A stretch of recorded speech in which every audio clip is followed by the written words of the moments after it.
Here are the two latest additions to the OnePlus Nord family, the OnePlus Nord CE and the more recently launched OnePlus Nord 2. Now while both of them offer some good value for money, which phone offers a better camera system? Let's find out in an in-depth camera comparison of the OnePlus Nord 2 with the OnePlus Nord CE. This is Varun from Guiding Tech and let's get started.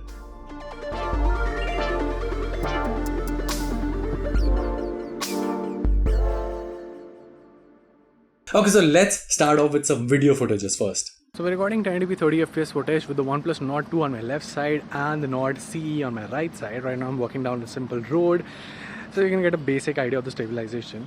And interestingly, the Nord 2 does not allow me to set the resolution for the video, which is kind of weird. But nonetheless, by default it's at 1080p 30 fps. Kind of weird, but it is what it is.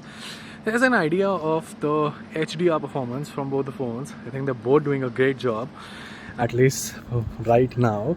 I'm hoping the process video to look better, if nothing, like at the best it'll still be the same.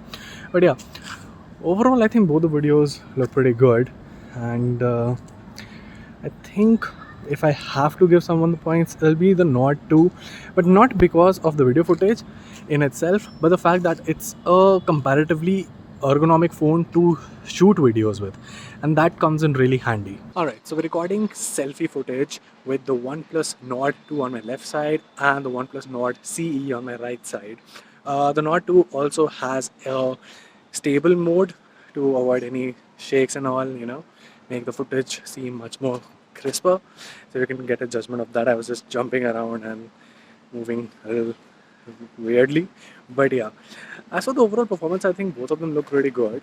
Obviously right now I'm looking at the phone screens right now. I will be transferring this to my laptop to actually get a proper idea of which phone is actually performing better, but from what I can say right now is that the Nord CE 5G is warming up the color tones, while the Nord 2 is capturing a little bit closer to reality, although I don't know, it still looks a bit weird to me right now.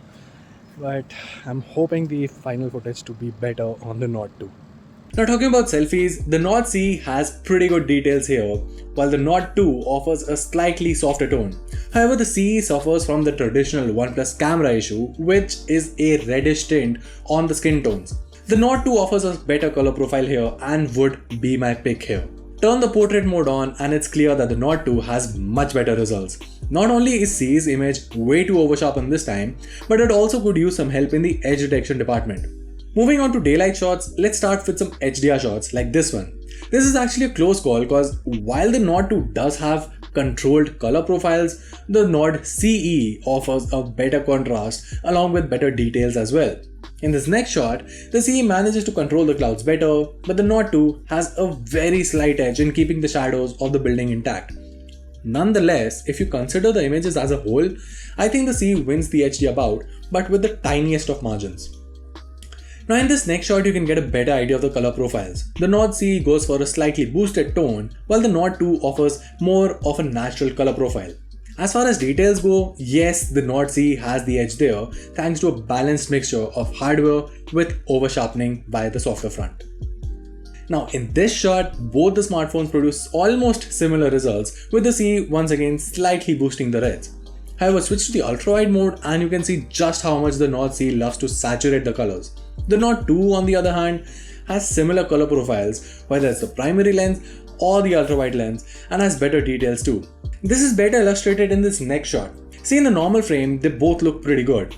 However, switch to the ultra-wide mode and the Nord CE just adds a reddish tint to the building, while the Nord 2 retains the same color profile.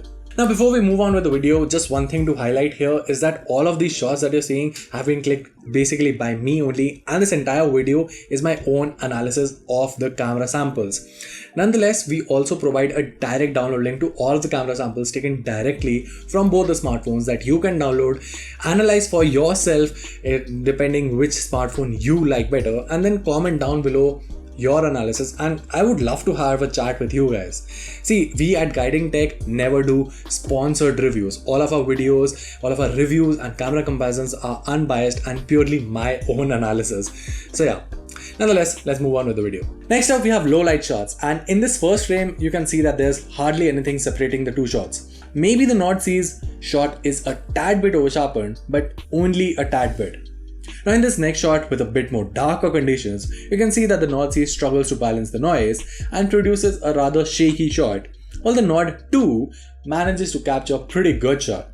Turn the night mode on and it's clear that in the night mode, the Nord 2 is the clear winner. You get much better details, better illumination and very low noise. So, which phone is a winner here? Alright, so let's consider you have a budget of 28,000 rupees. In that context, you can either go for the Nord C, the 12 plus 256GB variant, or the 6 plus 128GB of the Nord 2, provided you can get it in a sale. I mean, I'll be honest, while the Nord 2 is definitely the better option there, it's very hard to come by in a sale.